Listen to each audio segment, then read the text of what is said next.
O Senhor esteja convosco. Ele está no meio de nós. Proclamação do Evangelho de Jesus Cristo, segundo Lucas. Glória a vós, Senhor.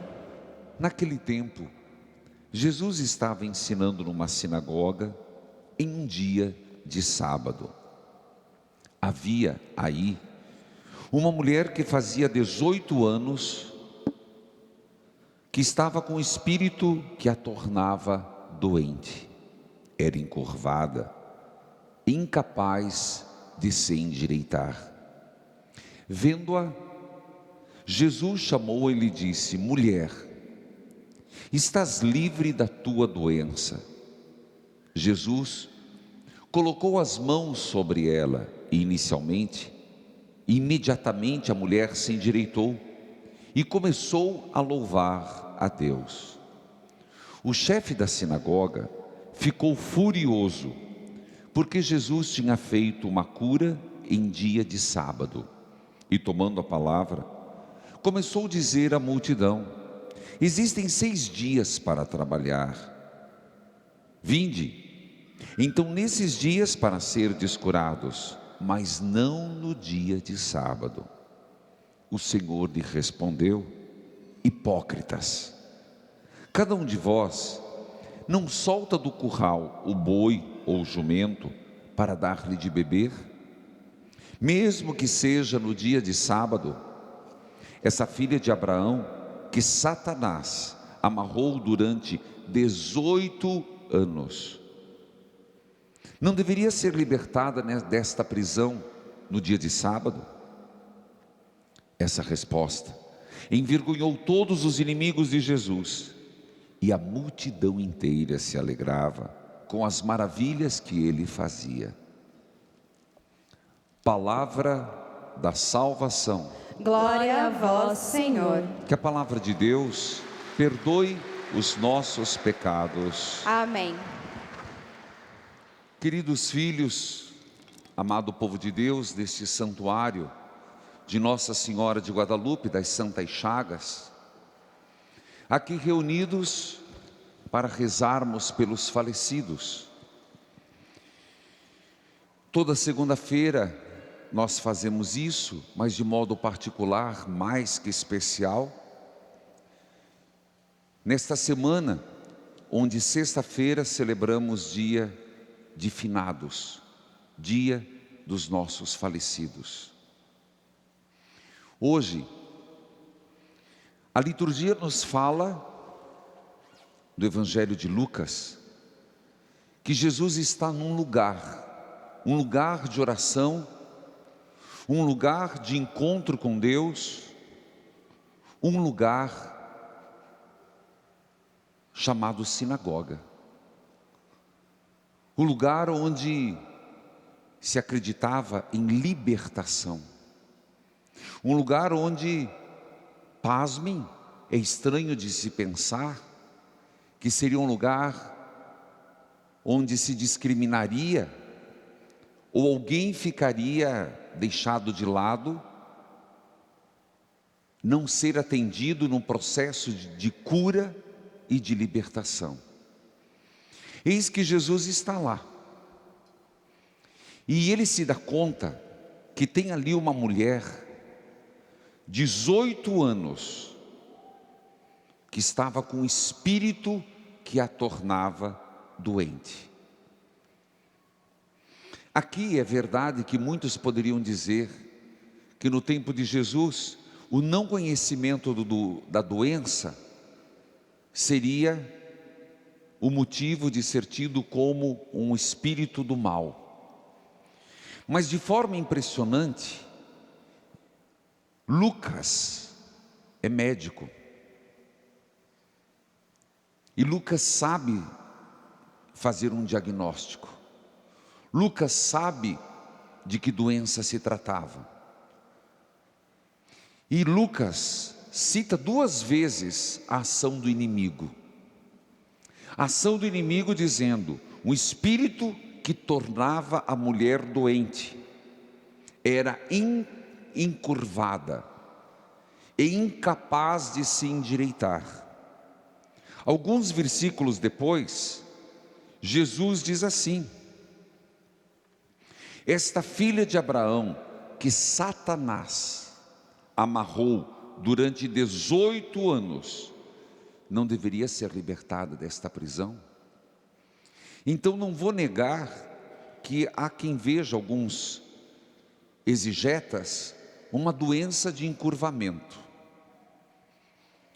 Mas os próprios textos sugerem que era mais que uma simples doença que a tornava encurvada. Era uma ação do maligno. Existem esses pontos, e eu fico com o segundo. Essa mulher estava na casa de Deus, sinagoga. Mas quem estava lá, impressionante, não foram ajudá-la. Por 18 anos essa mulher padecia, encurvada, não podendo olhar para cima, não podendo louvar a Deus, não podendo manifestar a graça de Deus. Mas um fato é, mesmo 18 anos doente, ela estava lá, uma mulher de oração. Uma mulher que, apesar de não ver a cura, a libertação dela acontecer, ela não esmorecia na oração. E meus irmãos, nós estamos falando de 18 anos. Não estamos falando de pouca coisa, não. Estamos falando de muita coisa. Jesus é que toma a iniciativa. A mulher não lhe pediu nada. Mas eu acredito que o nosso Senhor, por ver a mulher na sinagoga, percebeu, é uma mulher de oração.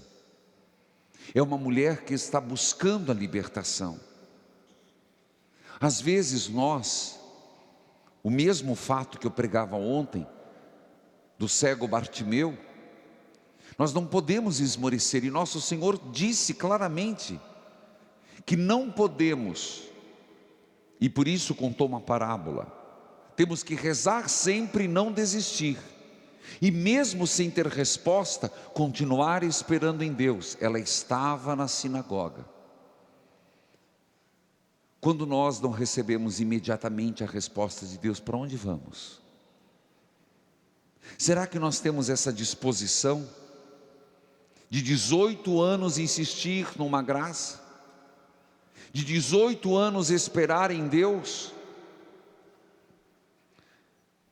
Jesus toma a iniciativa e diz: mulher, estás livre da tua doença.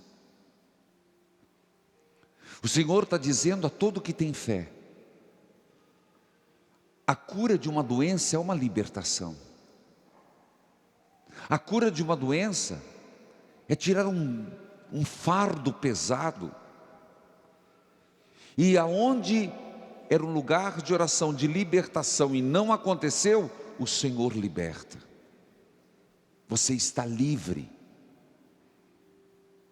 Queridos irmãos, nós rezávamos hoje no rádio, e indo no texto, quantas pessoas que não estão livres devido à doença. Um câncer não deixa uma pessoa livre. Mas vamos falar de artrose, vamos falar de dor, vamos falar de sofrimento, de tantas pessoas que querem trabalhar e não conseguem. Vamos falar de quem todo dia tem que lidar com as suas fragilidades e as nossas fragilidades humanas. O Senhor nos quer livres, nos quer endireitado, nos quer eretos, no sentido de que filhos de Deus que contemplam o Criador, para ver o Senhor face a face, para ter a dignidade de olhar nos olhos e ver a graça de Deus acontecendo, e não encurvados. Hoje eu rezava com uma mulher que, a meu ver, lembra-me muito dessa mulher anônima. Aquela mulher que rezava pelo seu filho, que desde os 18 anos, hoje está com 26, já foi preso, está no crack, está na maconha. Saiu ontem de casa e até agora não dava notícia. Você se coloca no lugar de uma mãe, o desespero, sabendo com quem está e o que está fazendo. Certamente essa mulher está encurvada de sofrimento, de angústia, de dor, de desespero. E quantas vezes nós carregamos, e você vai partilhando, você vai conversando com as pessoas, como a vida se torna pesada e nos encurva. É impressionante a ação de nosso Senhor. Mulher, você está livre. Imediatamente a mulher se endireitou. É assim que o Senhor nos quer. Mas olha que detalhe, a mulher se endireitou e começou a louvar a Deus. Naquele mesmo lugar, além de Jesus, outras pessoas que eram para levar a libertação, levar a cura, ficam indignados porque Jesus faz isso num sábado. Ao invés de entrar e glorificar com aquela mulher a Deus, imagine, aquela mulher começa a louvar a Deus. Certamente eles viram muitas vezes aquela mulher encurvada, mas eles não foram capazes de compartilhar na alegria, de reconhecer a ação de Deus e entrar num ato de louvor e gratidão. Impressionante o que é a mediocridade. E aqui a prática de uma lei estéril. Eles começam a se rebelar contra Jesus. E começam não só contra Jesus, mas começam a dar lição de moral no povo. Vocês têm 6 dias. Nesses 6 dias vocês venham, mas no sábado não. Impressionante. O que é o ser humano? E isso chama-se inveja, porque qual é para distinguir inveja e admiração? Quando você olha uma coisa que é boa, naturalmente você provoca uma admiração. Quero ser igual, quero buscar, isso é bom. Mas quando o bem-estar de uma pessoa lhe causa sofrimento, isso é inveja. Quando o bem-estar de uma pessoa te incomoda, e ao invés de louvar, você critica, isso é inveja. Então eram pessoas invejosas da cura da mulher e principalmente de Jesus. A maior inveja era de Jesus, porque Jesus faz o que eles não conseguiram. Porque Jesus é aquele que liberta o que a sinagoga não consegue mais, o que aqueles que eram para libertar não o faziam. Então Jesus, que não mede palavras quando é para corrigir, seus hipócritas, com cavalo, com boi, vocês dão comida, tiram do curral, mas essa filha que era para ser libertada, vocês ficam indignados? Queridos irmãos, Deus trabalha sempre. Para Deus não há dia, não há hora. Para Deus, o que Ele mais quer é que nos endireitemos. E eu vou tomar a palavra libertação. Vou tomar a palavra libertação enquanto fique livre da tua doença. Tomar essa palavra. Não era preciso que essa mulher, filha de Abraão, que ficou amarrada durante 18 anos por Satanás, fosse curada, endireitada. A primeira leitura nos fala sobre endireitar. Não só endireitar a coluna, e eu acredito que o fato existiu. Eu acredito que esse milagre aconteceu. Mas o milagre sempre significa algo mais. Então endireitar-se para nós foi claramente dito. Sede bons uns para com os outros. Eles não foram, mas nós temos que ser. Isso é se endireitar. Ser compassivo é se endireitar. Perdoai-vos mutuamente, como Deus vos perdoou. Me diga se só essas 3 palavras não colocam uma pessoa de pé, e não só a gente se coloca de pé, como coloca o outro. Quando agimos com amor, com compaixão e com perdão. Exatamente o que faltou na sinagoga. Mas ainda, olha o que o Senhor nos diz: endireitai-vos, sede imitadores de Deus, vivei com amor. O próprio apóstolo também nos mostra o que é se encurvar. O que é que provoca curvatura? Não só nos nossos músculos, que dói. Não faça um alongamento para ver. Não cuide da coluna, não cuide do jeito de sentar. Você vai ver como é que vai terminar a tua coluna. Você vai ver como é que vai terminar a tua lombar e tuas dores. Não é não? Mas o pior é a curvatura, o encurvar-se da alma. É encurvar-se do espírito. A devassidão, a impureza, a cobiça, palavras mencionadas entre vós que não convém, palavras grosseiras, insensatas, obscenas. É o apóstolo. Tudo isso mata o Espírito de Deus e nos faz reféns de Satanás. Isso nos faz reféns. Termino. Quem está acompanhando a leitura orante, no rádio, nós estamos no profeta Eliseu. E eu contei 2 milagres de Eliseu hoje. Vou só citar um. Quando Eliseu reúne os profetas, e pelo jeito deu fome.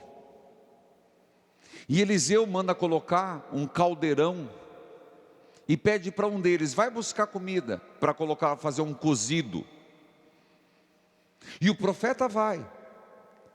Diz que ele foi na floresta e encontrou um tipo de trepadeira com frutos amargos. Segundo Reis, capítulo 4, versículo 38. E trouxe, e fizeram um cozido. Quando dividiram o cozido, aqueles que começaram a gritar: Eliseu, a comida está envenenada. Eliseu pega um pouco de farinha, dilui e diz: podem comer, ela está boa. Eu meditava, e tem a ver com o que eu estou falando e com a liturgia. Eu falava que às vezes isso acontece conosco e nas nossas casas. A casa que era para ser um lugar de alimento saudável, onde as pessoas teriam que se nutrir de forças, de amor, de carinho, de afeto, como aconteceu na sinagoga, lugar onde é para sentir a presença de Deus, de uma forma irresponsável. A gente vai no mundo, nas florestas, a gente vai nos lugares e traz para casa trepadeira envenenada. A gente leva para casa fruto venenoso e acaba fazendo um caldeirão, uma poção envenenada. E hoje o apóstolo me ajuda com os termos. Comece a levar para casa a devassidão. Comece a levar para casa palavras grosseiras, insensatas. Comece a levar para casa a mentira, a obscenidade. Comece a levar para casa as coisas do mundo, e você vai ver que caldo venenoso você vai servir para os teus filhos. para o teu marido e para a tua esposa. Que veneno você está colocando dentro da tua casa, e com tigelas de porcelana ou de vidro ou tupperware, não importa, você está servindo e os matando.